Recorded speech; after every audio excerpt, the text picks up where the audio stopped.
Hermanos, tengan todos muy buenas noches. Bienvenidos a este estudio y tiempo de oración de la palabra de Dios, un jueves más que Dios en su gracia nos permite tener. Rápidamente abramos nuestras Biblias al libro de Apocalipsis capítulo 2. La semana pasada nosotros comenzamos un estudio de las 7 iglesias de Apocalipsis. Comenzamos con la iglesia de Éfeso, cómo ellos perdieron su primer amor y cómo, a pesar de tener tanta actividad, tanto celo, discernimiento por Dios, descuidaron lo más importante, la prioridad en esta vida. Pero en esta noche vamos a hablar de la iglesia sufriente, la iglesia de Esmirna. El Señor Jesucristo solamente usa 4 versículos para describirla, para hablar de la situación de ella. Pero son 4 versículos muy profundos que podemos usar hoy como principios para animarnos si uno de ustedes en esta noche o quizás todos nosotros pasamos por tribulación. Demos lectura a la palabra de Dios ahí en tu Biblia. Apocalipsis capítulo 2, versículo 8. Me siguen desde sus hogares. Dice el texto: escribe al ángel de la iglesia en Esmirna, el primero y el postrero, el que estuvo muerto y vivió, dice esto: yo conozco tus obras y tu tribulación y tu pobreza, pero tú eres rico. Y dice el texto: y la blasfemia de los que se dicen ser judíos y no lo son, sino sinagoga de Satanás. No temas en nada de lo que vas a padecer. He aquí el diablo echará a algunos de vosotros en la cárcel, para que seáis probados, y tendréis tribulación por 10 días. Sé fiel hasta la muerte, y yo te daré la corona de la vida. El que tiene oído oiga lo que el Espíritu dice a las iglesias. El que venciere no sufrirá daño de la segunda muerte. Esmirna. Al ver en el mapa, podemos ver que esta ciudad quedaba al norte de Éfeso, de la ciudad de Éfeso, a unos más o menos 50 kilómetros. Así que déjame compartirte la pantalla para que podamos ver un poquito acerca de la realidad, la situación, pero también el contexto donde se encontraba la iglesia. Ahí está Esmirna, la ciudad o la iglesia sufriente. Entonces veamos un poquito. La semana pasada vimos que la isla de Patmos fue el lugar donde Juan escribió el Apocalipsis. Y fue justamente desde ahí donde él escribiría esta carta en especial para las 7 iglesias. Y la primera o la más cerca que quedaba a la isla justamente era en este caso la iglesia que quedaba en la ciudad de Éfeso. Hoy vamos a ver Esmirna, la próxima semana, si Dios no viene antes, Pérgamo, Teatira, luego Sardis, Filadelfia, hasta terminar con las 7 iglesias con la iglesia de la Odisea. Hemos visto también que la importancia de su orden cronológico en un sentido espiritual parece ser que describe los tiempos del área espiritual y la condición de cada iglesia en realidad. En esta noche vamos a hablar de esta iglesia en especial que quedaba en esta hermosa ciudad. Ahora lo recalco, era una hermosa ciudad. ¿Cuál era el contexto de la ciudad donde vivían estos creyentes de Esmirna? Bueno, Esmirna era una ciudad pequeña en realidad. Pero esto es importante que notemos. Dice, había sido destruida y luego reconstruida por el general Lisímaco. ¿Quién era este? Era uno de los 4 generales más importantes de Alejandro Magno. ¿Qué otra cosa es importante? Esto era su motivo de orgullo. Ellos como ciudad se enorgullecían porque en el año 1000 fue destruida antes de Cristo. En el año 600, entre el año 1000 y 600 fue destruida. Y luego entre el año 201 y el 81 a.C. fue reconstruida. Entonces ellos usaban esta expresión: estaba muerta pero ahora vive. Y ellos como habitantes se jactaban de esta ciudad. Pero esto nos enseña muy en especial porque justamente el Señor Jesús se presenta como el primero y el último, como el que estuvo muerto pero el que vive, en comparación y contraste al orgullo justamente de esta ciudad. Otra cosa que es importante que notemos, que esta ciudad era la más hermosa de Asia. Es por ello que se le celebraba justo en esa ciudad la adoración al emperador. Ahora, si fue reconstruida por los griegos, ¿Cuál era el emperador ahí? Bueno, por historia sabemos que era el César.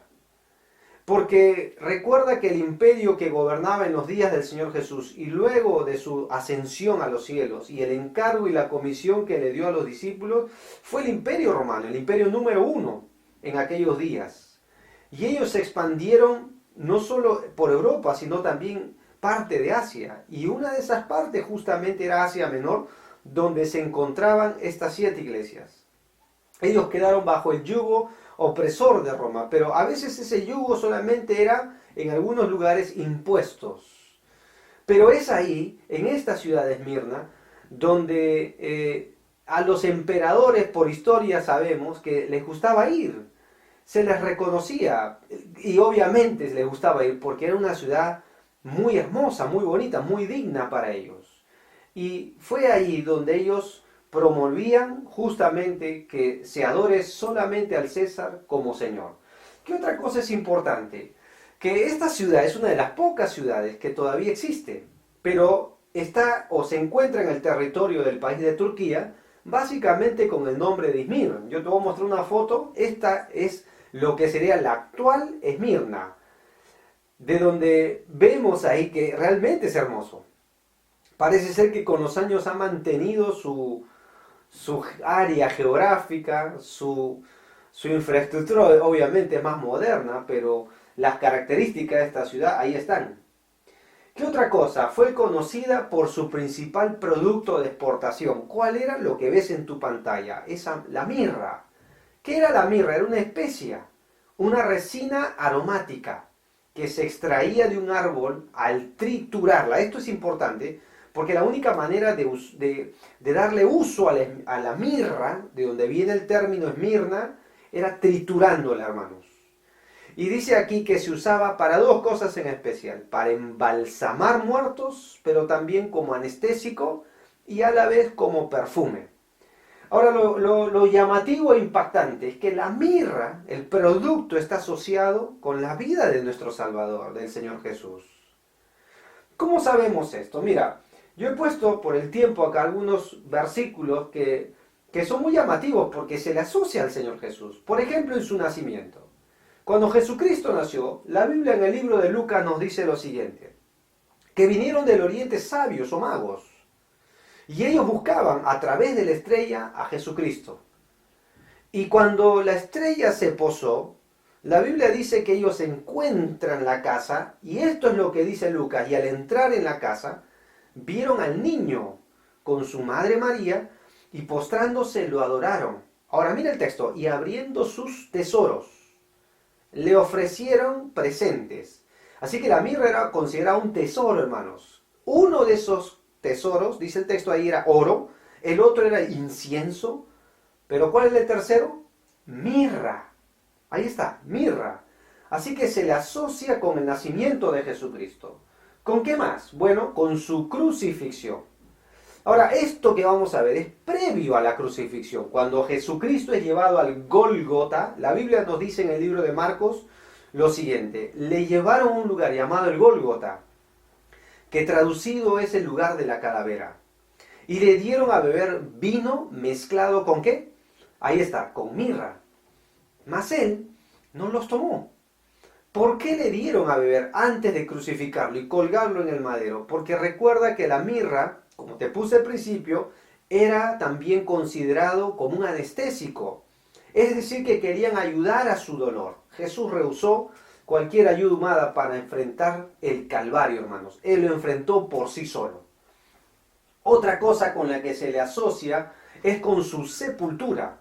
Claro, Cristo fue muerto en la cruz, entregó su vida por nosotros, pero luego vino uno del Sanedrín, un maestro de Israel, quien yo creo que se convirtió a Jesucristo, ¿no? Llamado Nicodemo. Mira lo que dice Juan 19:39. También Nicodemo, el que antes había visitado a Jesús de noche, Juan 3, vino trayendo un compuesto ¿de qué? De mirra y de aloes como de 100 libras. ¿Y por qué? Porque embalsamaban a los muertos con este producto en especial. Es muy probable que las mujeres que fueron al sepulcro muy de mañana el día que Jesús resucitó, el primer día de la semana, también traían eso. No sabría yo decirlo, pero dice que traían especias también. Así que vemos que lo impactante de este producto, y no podíamos ignorar, que se le asocia con el Señor Jesús. Ahora, lo especial es que el libro de Isaías nos dice lo siguiente en Isaías 66, hablando de la segunda venida de Cristo. Multitud de camellos te cubrirá, dromedarios de Madián y de Efa, vendrán todos de Saba, traerán, miren lo que traerán, oro e incienso, y publicarán alabanzas a Jehová. Hermanos, ¿qué está faltando en su segunda venida? La mirra. Porque como te dije al principio, la mirra es asociada con el sufrimiento y el dolor, con las penas. Y esto nos enseña que cuando Cristo venga por segunda vez, Él no vendrá a sufrir, Él vendrá a gobernar. Él ya no vendrá a entregar su vida, ya la hizo en el monte de Calvario hace más de 2000 años. Él vendrá a regir las naciones, dice la Biblia, con vara de hierro. Así que es significativo que hayamos tomado tiempo para hablar de este producto y cómo se le asocia en la vida del Señor Jesús en su primera venida, pero también cómo está ausente en su segunda venida. Vayamos a la iglesia, las características de esta iglesia. Por favor, miren conmigo Apocalipsis 2, 8 al 9. Dice, escribe al ángel de la iglesia en Esmirna, el primero y el postrero, el que estuvo muerto y vivió, dice esto: yo conozco tu tribulación, yo conozco tus obras. Estas obras significaban lo siguiente: tu tribulación. La palabra que Jesucristo usa acá para hablar de esta iglesia, no nos habla solamente o simplemente saber de, o enterarse de. La palabra yo conozco habla de experimentar. Alguien que se ha interesado por su iglesia. Y esta expresión, como vimos la semana pasada, se repite en todas las iglesias. ¿Qué conocía Jesús de los creyentes en esta ciudad hermosa y próspera? Su tribulación. La palabra tribulación que tú tienes ahí es esta de acá, es la palabra lipsis. La palabra es asociada con la prensa que usaban por lo general para estrujar la mirra. De ahí es donde sale el término estrechez, angustia. La idea es oprimir. Pero también esta palabra se usaba en el contexto de la rueda de molino. Cuando se trituraba o se prensaba, se aplastaba el grano. Básicamente para el judío el grano de trigo. ¿Se acuerdan que Jesucristo incluso habló de la piedra de molino? Bueno, de ahí sale este término de prensa, opresión, algo que te oprime. La palabra tribulación justamente describe la situación de los creyentes en Esmirna. ¿Por qué ellos sufrían tribulación? Esa es la pregunta. Bueno, ya que Roma era el imperio número 1 y era una ciudad, la de Esmirna, de los emperadores, los habitantes de Esmirna estaban tan orgullosos de los edificios, la geografía y la historia de su ciudad, que incluso promovieron, no tanto religiosamente, sino políticamente, la adoración al César, hermanos. ¿Y por qué lo hacían de esta manera? Porque todo aquel que rehusaba reconocer a César como su señor era considerado un traidor, incluso un enemigo, a quien se le debía dar muerte.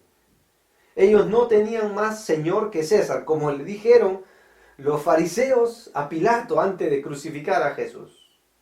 Así que los cristianos evidentemente se opusieron a la adoración a un hombre, por más poderoso y famoso que sea.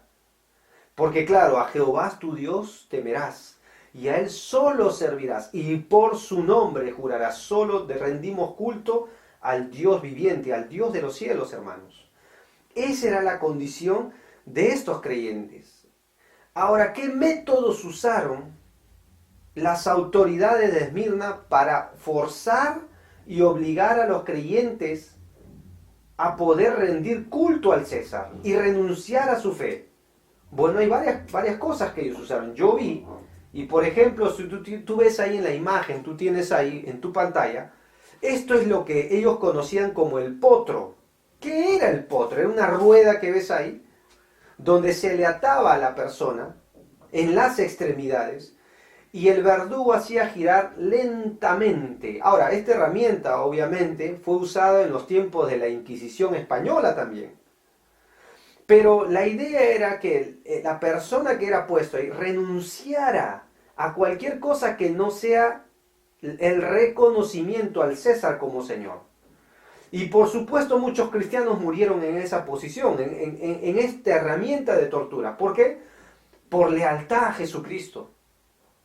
Literalmente eran despedazados sus miembros, eran desgarrados sus extremidades. ¿Qué otra cosa era particular? Era lo que hoy conocemos como el famoso Coliseo Romano. Hermanos, el Coliseo Romano no solamente fue usado en el mismo Roma, por si acaso, sino en las diversas colonias que ellos conquistaban. Y claro, Esmirna era una justamente ciudad colonizada por los romanos. Y ellos llevaron este hábito para torturar a sus traidores, o los traidores de la ciudad. ¿Y quiénes eran los traidores? Los cristianos. Dejaban sin comer a los leones y a los tigres. Y luego les soltaban, claro, y los cristianos, como rehusaban negar su fe y rendir culto otra vez al César, morían despedazados. Yo cuando miré esto, hermanos, y al ver realmente el significado de la palabra tribulación en estos días de los creyentes en Esmirna, uno dice, bueno, mi tribulación no es nada comparado a lo que ellos realmente sufrían. Tú te puedes imaginar como padre ver a tus hijos despedazados literalmente ahí en el Coliseo Romano. Llamativo, ¿verdad, hermanos? Conmovedor. ¿Y todo por qué? Por rehusarse a adorar al César. Así que esta era la manera como ellos los torturaban. Por eso Jesucristo dijo, yo conozco tu tribulación. Jesús conocía cómo los maltrataban a ellos. Pero algo más conocía. Versículo 9 de Apocalipsis 2 dice así, yo conozco tus obras, tu tribulación, y miren algo más que dice el texto ahí, tu pobreza. Hay dos términos para describir pobreza en el Nuevo Testamento. Una es la palabra peña, de donde habla de una persona que trabaja y a duras penas puede conseguir el pan diario, pero esta no es la palabra usada para pobreza acá. La palabra pobreza es la expresión para hablar de mendicidad, un mendigo literalmente, un indigente. ¿Cuál era la otra manera, ya que se rehusaban o eran considerados desleales al emperador y al gobierno romano? Bueno, ellos simplemente les hacían morir de hambre. Bueno, a menos que renuncies a tu fe y vengas a adorar al César y reconocer que es tu Señor, aquí hay comida. Pero si no, literalmente no tenían que comer. A ese extremo nos lleva el uso de la palabra pobreza. Tal vez, hermanos, ellos sí oraban, Dios, el pan nuestro de cada día, dánoslo hoy. Porque evidentemente ellos sufrían no solo la tribulación, la presión diaria, la opresión que ellos tenían incluso al costo de su propia vida, sino también que diariamente para poder sobrevivir necesitaban comer. Y no los consideraban dignos siquiera de compartir los productos de esa ciudad. Muy llamativo, hermanos, porque estas son las características de esta ciudad. Son las características como maltrataban a los creyentes. Pero ¿qué dice Jesús? Yo conozco tu tribulación y tu pobreza. Pero algo más dice el versículo 9 al final. Si tú ves ahí la expresión en el versículo 9, la segunda parte, pero tú eres rico, y mira el texto, y la blasfemia de los que se dicen ser judíos y no lo son. ¿Lo viste? Y la blasfemia de los que se dicen ser judíos y no lo son. Y Jesús rápidamente dice quiénes son, sino sinagoga de Satanás. La palabra blasfemia se puede traducir como calumnia. Así que no solo sufrían tribulaciones, no solo sufrían hambre, sino que ahora palabras hirientes, personas que los calumniaban, personas que literalmente los atacaban con sus palabras. Y claro, cuando uno ve la iglesia en Éfeso, la semana pasada vimos ahí los que, como dice en el capítulo 2, el versículo Has probado, versículo 2, has probado a los que se dicen ser apóstoles y no lo son. Y acá habían los que dicen ser judíos y no lo son. Siempre gente engañadora, ¿no? Gente opositora. Como estamos aprendiendo de la apostasía, personajes que traerán engaño, mentira, palabras desleales, calumniadores. Una de sus descripciones, según se nos dice en las cartas paulinas, incluso Pedro y Judas usan esas expresiones, y porque son maestros usan la lengua como su herramienta principal, para seducir las almas inconstantes. Pero en este caso, personas que calumniaban a los cristianos. Y uno diría, pero las palabras, ¿qué pueden y qué poder tienen o qué efecto pueden lograr? Bueno, yo varias veces he citado el ejemplo de Nehemías. Ellos estaban dedicados en la obra de Dios. Y al principio los enemigos no venían para atacarles literalmente con espada o lanza. Al principio venían y simplemente los menospreciaban, los calumniaban, se reían de ellos, los menospreciaban, los maltrataban, no le daban el valor que ellos consideran. Y Nehemías ora porque evidentemente le afectó. Y Nehemías 4, tú puedes ver que él dice, Señor, acuérdate de su menosprecio.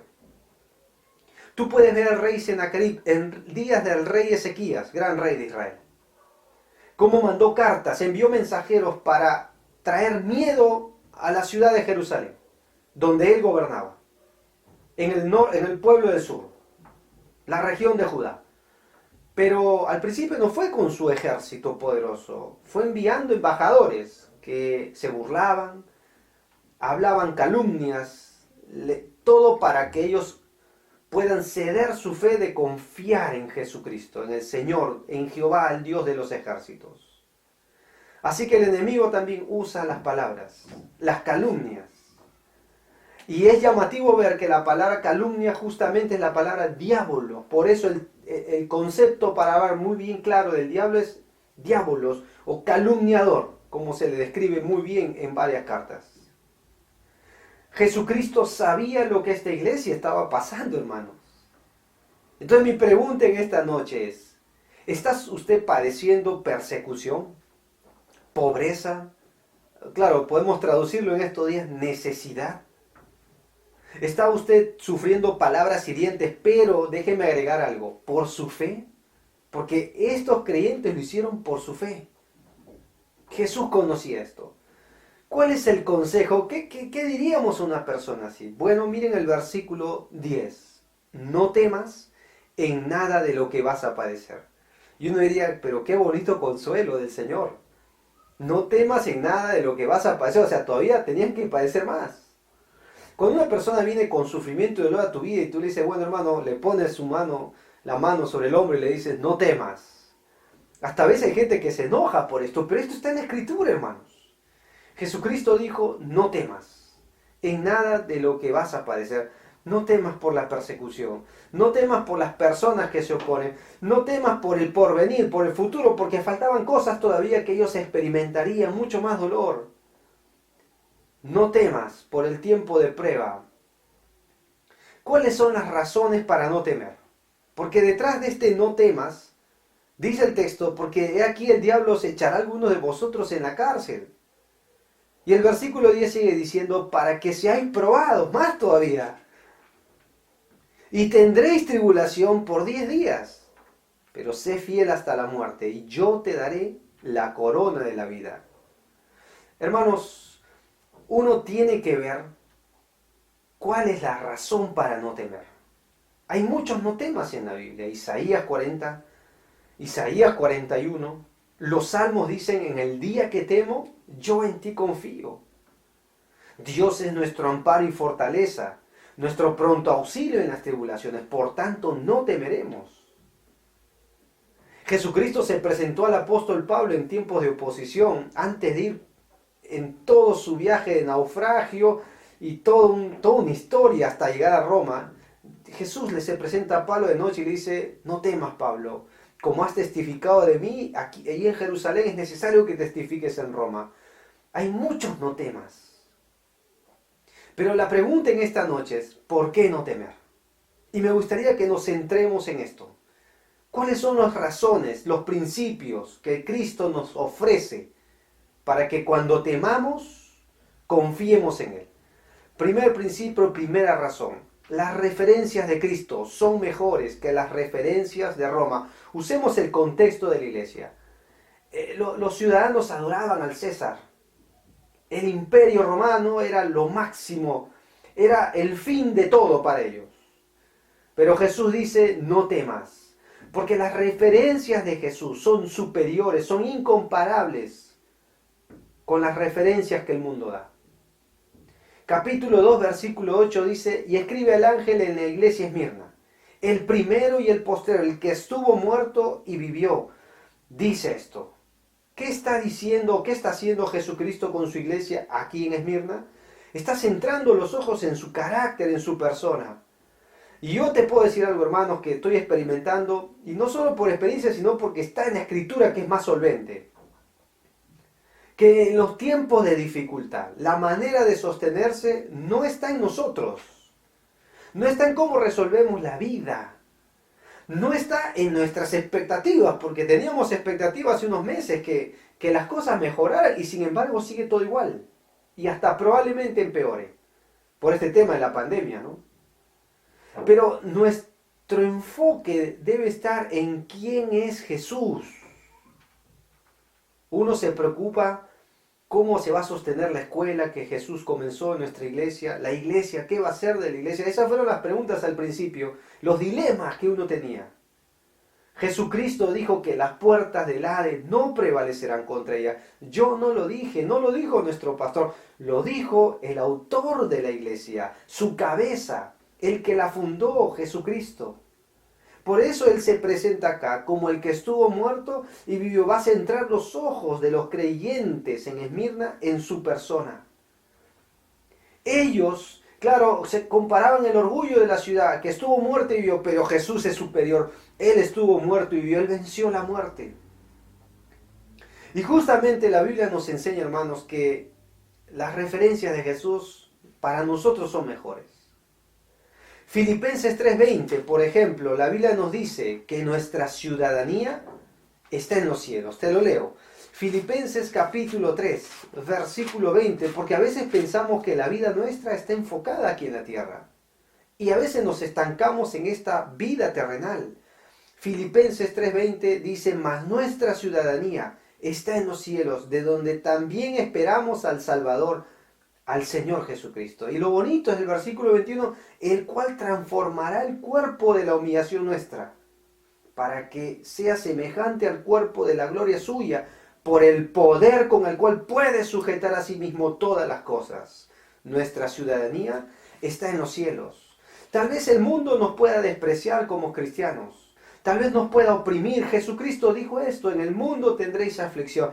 Pero confiad en mí, yo he vencido al mundo. Otra vez, el enfoque en su persona, en su carácter, en quién es Él. Es muy complicado a veces atravesar por tribulaciones porque la vista de uno se desenfoca rápido de quién es Jesús. Y amada iglesia, volvamos nuestros ojos a Jesús en el dolor y en el sufrimiento. Son momentos donde debemos mirar a Jesús, porque sus referencias son superiores a las que el mundo ofrece. Es más, Colosenses capítulo 3, miren, versículo 1 al 4 dice, si pues habéis resucitado con Cristo, justo habla de su resurrección, buscad las cosas de arriba, donde está Cristo sentado a la diestra de Dios.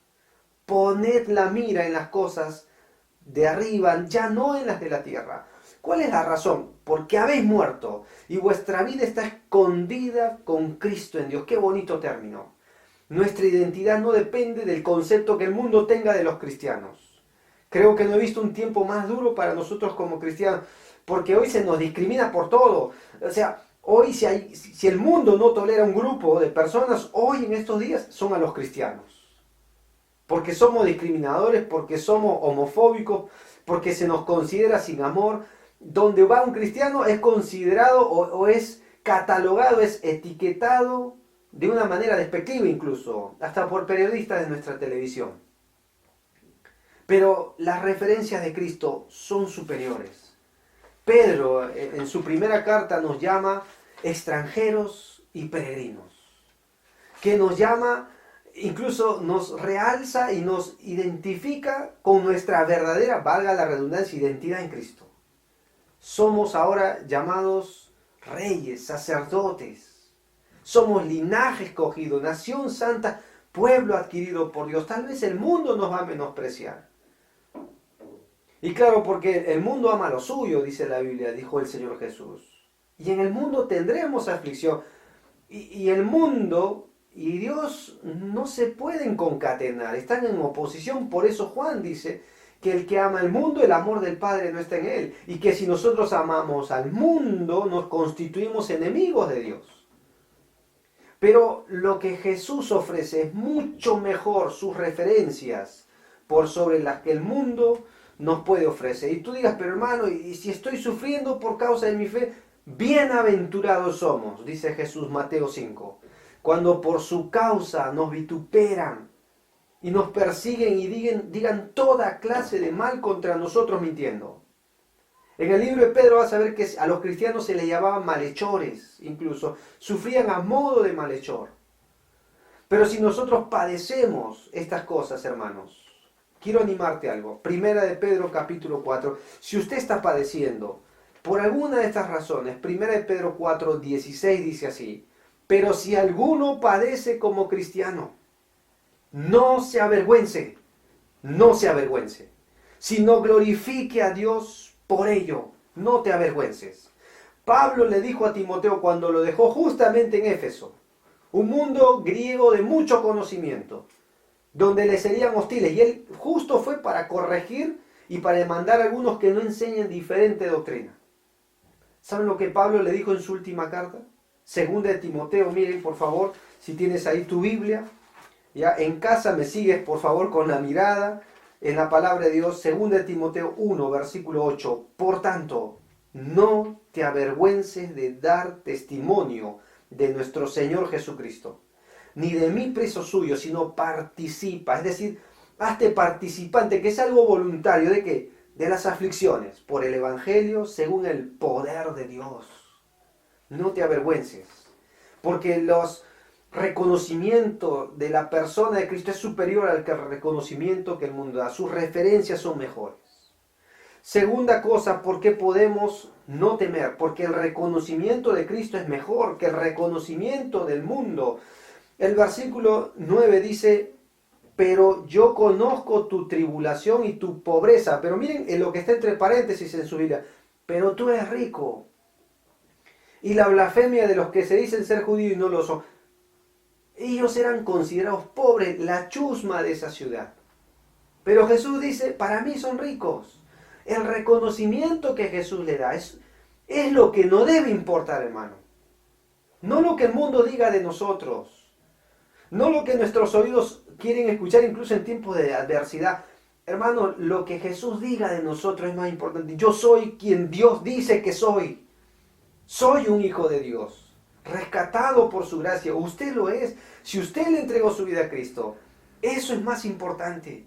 Un día, ya no estaremos más en este cuerpo de dolor. Dios nos transformará y estaremos en su gloria para siempre. ¿Y qué seremos? Somos sus hijos. No es que seremos, hoy ya somos sus hijos. Y aunque tengamos que padecer, su reconocimiento es mejor. Jesús vio que esta iglesia era menospreciada por su pobreza. Pero él dice, pero tú eres rico. ¡Qué contraste! Porque miren conmigo Apocalipsis 3. Porque la última iglesia se enriqueció mundanamente. La iglesia de la Odisea, el versículo, miren conmigo, 17, 3:17. ¡Qué contraste!, ¿no? Porque 3:17, la iglesia de la Odisea decía esto: porque tú dices, soy rico, me he enriquecido, en ninguna cosa tengo necesidad. ¿No sabes que eres un desventurado, miserable, pobre, ciego, desnudo? Claro, bajo el concepto del mundo eran ricos, pero bajo el lente y la óptica de Jesús eran pobres, miserables, desventurados. Y esta iglesia de Esmirna, bajo el concepto del mundo eran unos mendigos, pero para Dios eran ricos. Ricos porque tenían tesoros en los cielos. Y uno dice, ¿de dónde saca esto? Porque Jesucristo dijo en Mateo 5, que si nosotros sufrimos por causa de la justicia, nuestro galardón es grande en los cielos. Es grande en los cielos. No es pequeña cosa la que Dios reservó para nosotros.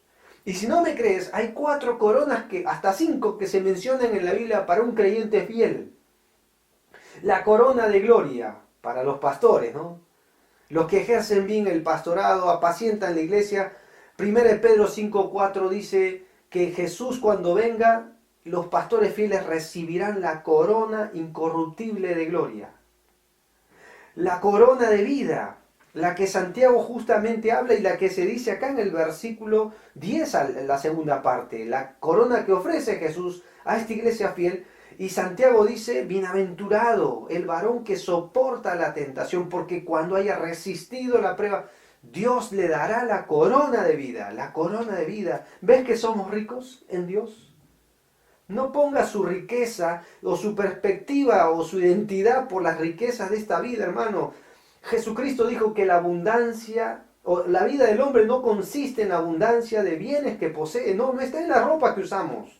No está en los bienes materiales que poseemos. Un día, como dijo Job muy sabiamente, y Pablo lo traduce en el Nuevo Testamento, desnudo salí del vientre de mi madre y sin duda desnudo voy a volver. Pablo dice, sin duda nada hemos traído a este mundo y sin duda nada vamos a sacar, pero nuestras almas le pertenecen al Creador ya, por su Santo Espíritu con el cual nos selló. Y esta iglesia era rica para Jesucristo. Nuestro galardón es grande en los cielos. Otra corona es la corona de gozo. Pablo habla a los Filipenses 4:1, dice, oh amados, gozo y corona mía los llama, porque los ganó en Cristo para el Evangelio. La otra corona es la corona de justicia, para los que aman la venida de Jesús, según de Timoteo 4:8. Jesucristo, ¿cómo alentó a Pablo? Él dice, cuando ya estaba para ser sacrificado, él escribe su última carta a Timoteo, dice, por lo demás me está guardada la corona de justicia, que el Dios justo me dará en aquel día, y no solo a mí, sino a todos los que amamos su venida. Dios tiene grandes recompensas, nos ha llamado ricos. 1 Pedro dice, capítulo 1, versículo 7, que nos dio una herencia inmarcesible, incontaminada. No se corrompe esa herencia, está reservada en los cielos. Y yo quiero animarte en esta noche a mirar las riquezas de Cristo, quien el libro de Corintios dice que siendo rico se hizo pobre para enriquecernos a nosotros.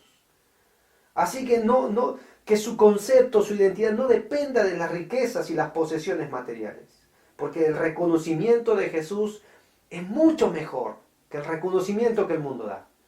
Tercer aspecto, no solo las referencias de Jesús y su reconocimiento son superiores a lo que el mundo de Esmirna les ofrecía, sino que las riquezas, hablando justamente de riquezas, de Jesucristo eran superiores a las que el mundo de Esmirna, su prosperidad, su hermosidad, o su grandeza, su historicidad incluso podían ofrecer. Según de Corintios capítulo 6, miren conmigo en sus Biblias, porque este es un pasaje que justamente se habla para los que están sirviendo al Señor. Segunda a los Corintios 6, versículo 10 dice, le doy lectura, como entristecidos, mas siempre gozosos, como pobres, una comparación, mas enriqueciendo a muchos, como no teniendo nada, mas poseyéndolo todo. Segunda a los Corintios, capítulo 8, más adelante, versículo 9, dice el texto ahí, no hablo como quien manda, versículo 9, porque ya conocéis la gracia de nuestro Señor Jesucristo, que por amor a nosotros se hizo pobre, siendo rico, para que vosotros con su pobreza fuisteis enriquecidos. Mira, hermano, el Señor Jesús no tenía dónde recostar la cabeza, no tuvo un lugar donde nacer, pero Él nos enriqueció con su salvación.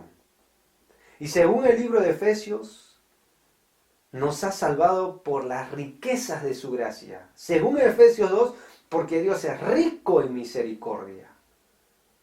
Nosotros realmente somos ricos en Dios, no por nuestro mérito, sino por la tremenda obra de nuestro Redentor. Las riquezas de Cristo, sus referencias, sus reconocimientos son mejores las que el mundo nos ofrece. Por eso no tema, hermano. Cuarto, las referencias en cuanto al tiempo, los rasgos del tiempo del Señor Jesús son mejores que las que el mundo ofrece. Porque dice el texto, acá hay algo bien raro, ¿no? Pero dice el texto en el versículo 10 de Apocalipsis 2. No temas en nada de lo que vas a padecer. He aquí el diablo os echará a algunos de vosotros en la cárcel. Mira el tiempo que da. Y dice, acá, dice ahí, para que seáis probados y tendréis tribulación 10 días. Ahora, cuando estuve un poquito investigando, ¿a qué se refiere con 10 días? ¿Serán 10 días literales? Bueno, algunos piensan que sí. Otros hablan de que son 10 años de sufrimiento para los creyentes en Esmirna, que cada día es como un año, por lo que se habla de la semana y los 7 días, básicamente en Apocalipsis. Otro comentario que vi es que era el sufrimiento que sufrirían en 10 tiempos por 10 emperadores, que justamente fueron los 10 emperadores en adelante, sobre el cual estuvo sometido el pueblo de Dios bajo el imperio romano. Sin embargo, el tiempo no es gran cosa para Dios, amados hermanos. Dios no está sujeto al tiempo, esa es la verdad. Y la Biblia nos anima, justo en tribulaciones, a no mirar como que se acabó todo, hermano, porque quiero decirte algo, no se acabó todo, porque tal vez los creyentes acá digan, ya está, 10 días más se acabó. Te voy a decir que no. Y no proviene de mi criterio, proviene de la palabra de Dios. Segunda de Corintios 4, miren conmigo, justamente en contextos de tribulación. Segunda de los Corintios 4, versículo 16 dice lo siguiente. Por tanto, no desmayamos, no abandonamos. Antes, aunque nuestro hombre exterior se va desgastando, el interior, no obstante, se renueva de día en día. Ahora miren el 17. Porque miren cómo lo compara, leve tribulación momentánea, leve, momentánea. No es para toda la vida. Produce en nosotros un cada vez más excelente ¿qué? Y eterno peso de gloria. Por eso dice el versículo 18, no mirando las cosas que se ven. ¿Por qué? Porque las cosas que no se ven, pues las cosas que se ven son temporales. Si usamos el tiempo, el medidor, el reloj de Dios funciona diferente. Las cosas de esta vida son temporales, pero las que no se ven son eternas. Ahí está, otro pasaje, Romanos 8:18, miren, justamente este es un corito, ¿no? Que cantábamos incluso con los jóvenes al principio cuando llegué a la iglesia, ¿no? Y dice el versículo 18 de Romanos, pues tengo por cierto que las aflicciones de este tiempo presente no son comparables con la gloria venidera que en nosotros ha de manifestarse. Dios un día va a mostrar toda su gloria, que un día se manifestará para nosotros. Y lo que suframos hoy no es de compararse, hermanos. Primera de Pedro capítulo 5. Miren, un versículo más para que veas que el tiempo en las manos de Jesús tiene otra entonación. Primera de Pedro capítulo 5, por favor. Observa conmigo el versículo 10. Versículo muy conocido, pero me gustaría que nos centremos en el término tiempo acá. Miren lo que dice más, el Dios de toda gracia, que nos llamó a su gloria eterna en Jesucristo, después de ¿qué? Que hayáis padecido, mira cómo la Biblia discrimina el tiempo de dolor y sufrimiento, después que hayáis padecido un poco de tiempo. Él mismo os perfeccione, os afirme, fortalezca y establezca. A veces nuestro dolor comparado con lo eterno es poco. Un día en los cielos no habrá dolor, no habrá lágrimas. El Señor Jesús enjugará toda lágrima de nuestros ojos. Un día no habrá enfermedad, hermano, no habrá pandemia, no habrá ni luz, porque su gloria nos llenará, nos iluminará, dice la Escritura. Así que el reconocimiento de Jesús es superior. Sus rasgos, sus recompensas, sus riquezas son superiores a las que el mundo da. Y claro, cuando uno sufre, y me imagino para estos creyentes, las manecillas del reloj giraban lento, como dice el dicho popular, el tiempo vuela cuando uno se divierte, ¿no? Pero anda a paso de tortuga cuando uno está en problemas. Pero tenemos que aprender a mirar como Jesús miraba a la iglesia, desde lo eterno. Quinto, las recompensas del Señor Jesús son mejores que las de este mundo. sus recompensas son mejores. Como te hice ver las coronas que aparecen acá. Y la especialmente acá es la corona de vida. Versículo 10 dice, la segunda parte, dice, sé fiel hasta la muerte y yo te daré la corona de la vida. El mismo Jesús nos va a entregar, si somos fieles, la corona de la vida. Sé fiel hasta la muerte. Y de estas recompensas Jesús las tiene cuando hayamos acabado fielmente la carrera. Si tú ves el libro de Hechos 14, cuando Pablo habla a los creyentes, a los discípulos, el versículo 20 dice, es necesario que a través de muchas tribulaciones entremos al reino de Dios. Y él usa la palabra es necesario, hermanos. Como en esta iglesia fue necesario que a través de estas tribulaciones, pero seamos fieles. Porque el versículo último dice, el que tiene oído, oiga. Y es lo que el Espíritu dice a las iglesias. Mira cómo termina. El que venciere no sufrirá daño de la segunda muerte.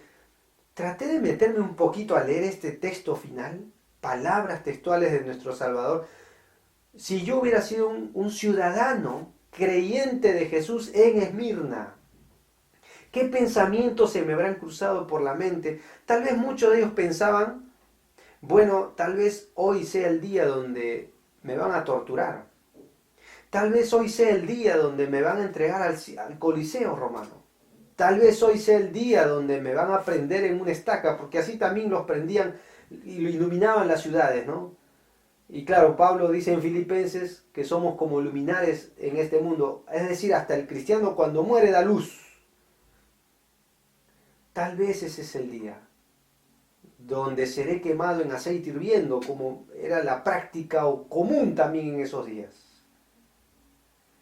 Y hermanos, Jesucristo le está diciendo al final, ellos pueden quitarnos la vida, como a ellos les quitaron, a muchos de ellos. Pero no la pueden quitar dos veces. Jesucristo dijo en Lucas 2, 4 al 5, os digo a quién debéis temer, no al que puede matar el cuerpo, sino aquel que puede entregar el alma en el mismo infierno. Y este no es el diablo, es Dios. Todo creyente auténtico ha nacido dos veces. Nacemos físicamente, pero también hemos nacido de nuevo por el Espíritu de nuestro Dios. Y todo creyente que evidentemente ya nació dos veces, si Cristo no viene antes, solo vamos a morir una vez. Y es la primera muerte. Pero acá promete Jesús, el vencedor no sufrirá daño de la segunda muerte. Amigo que nos escuchas, si usted no le ha entregado su vida a Cristo, si usted no se ha arrepentido, aunque sabe de Jesús, si usted no ha dado el paso de fe de entregarle su vida a Cristo, le voy a decir algo que puede ser duro. Usted va a estar muriendo la segunda muerte. Usted la va a experimentar. La palabra muerte habla de separación. La muerte física es mi separación, la separación de mi cuerpo con el alma, pero yo sé que mi alma irá a mi Redentor. Pero si usted no se arrepiente y le entrega su vida a Cristo para el perdón de sus pecados, usted sufrirá no solo la primera muerte, sino la segunda muerte. Y esto es separación eterna con Dios.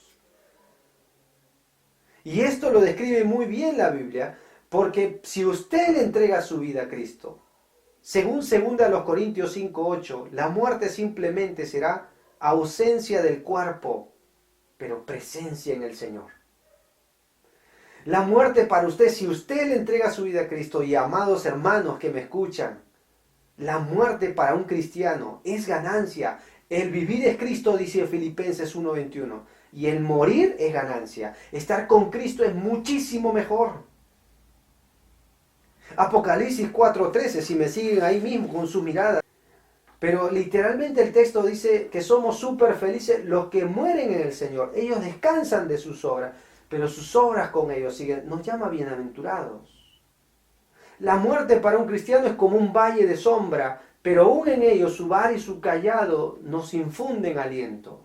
Y como dice ese hermoso coro, ¿no? De Me guía Él. La última estrofa es muy bonita y impactante porque dice, y mi carrera al terminar, el alba eterna al vislumbrar, no habrá ni dudas ni temor, pues aún en esa situación, hermanos, en esa transición, como acaba el coro, me guiará el buen pastor. No temas en lo que vas a padecer. La pregunta sería, ya para ir terminando, ¿por qué estaban sufriendo ellos? Por ser fieles, no al emperador de este mundo, no al emperador de esa ciudad, por ser fieles al Señor. Por eso les sigue animando, sé fiel hasta la muerte. El pastor de esta iglesia fue un hombre llamado Policarpo, discípulo de Juan. En este tiempo muy particular donde el apóstol Juan justamente escribe, el ángel de esta iglesia era Policarpo, por historia lo sabemos. Cuando los creyentes, justamente como te conté, eran torturados, eran perseguidos, y cuando los alcanzaban les daban muerte. Y bueno, Policarpo entonces estaba huyendo de esta persecución, hasta que un día dejó de huir. Y le dijeron los que estaban con él, pero te van a alcanzar, y tristemente lo alcanzaron, fueron y lo alcanzaron. Y en respuesta a sus opresores, él les ofreció comida. Y les dijo que les dé un momento para orar por los opresores. Fue llevado al Coliseo romano y cuando entró, el procónsul le dijo, renuncia a tu fe, Policarpo, pero él escuchó dentro del estadio una voz que le dijo, sé fiel, Policarpo, y sé hombre, sé fiel, Policarpo, y sé hombre. No sabía quién lo gritó. Así que Policarpo, a sus 86 años, le dijo al procónsul, 86 o más de 80 años he servido al Señor. No me imagino que yo voy a renunciar a él. En ningún daño me ha hecho. ¿Cómo yo voy a renunciar a mi buen pastor? Y entonces le dijo, ¿estás listo para la hoguera? Y él le habló al procónsul y le dijo, tú me amenazas con un fuego que en una hora se va a extinguir, pero ignoras el fuego eterno que ha de venir. Y él fue fiel hasta la muerte. El pastor de esta iglesia fue fiel hasta la muerte. Y Jesús usa, creo, este ejemplo para animar a la iglesia a ser fiel hasta la muerte. Y yo te daré la corona de la vida. ¿Por qué Jesús permite sufrimiento? Yo quiero terminar diciéndote a manera de preguntar, ¿por qué Jesús permite sufrimiento? ¿Por qué le permitió a esta iglesia eso? Si tú ves 1 Pedro 1:7, dice, para que sometida a prueba vuestra fe, mucho más preciosa que el oro, el cual aunque perecedero, se prueba con fuego, se hallada en alabanza, gloria y honra, cuando sea manifestado Jesucristo. Dios prueba nuestra fe, como dice Santiago 1:1-2. ¿Para qué? Para hacerla más preciosa, la expresión es de más valor, mucho más brillante. Y hay una manera de hacer brillar nuestra fe. En los tiempos críticos, en el sufrimiento, en las persecuciones, en las tribulaciones, en las necesidades, podemos brillar. Y como dijo C.S. Lewis, un escritor, cuando empecé a ver un poco su biografía me llamó la atención, en el libro El problema del dolor. Él dijo, el dolor insiste en ser atendido. Dios nos susurra en nuestros placeres, nos habla en nuestra conciencia y calma, pero grita al mundo a través de nuestro dolor. ¿Por qué? Porque nuestra vida es el megáfono de Dios para gritarle a un mundo que se ha ensordecido, para hablarle a aquellos que nos están rodeando. ¿Y por qué Dios permitió el dolor y el sufrimiento en esta iglesia?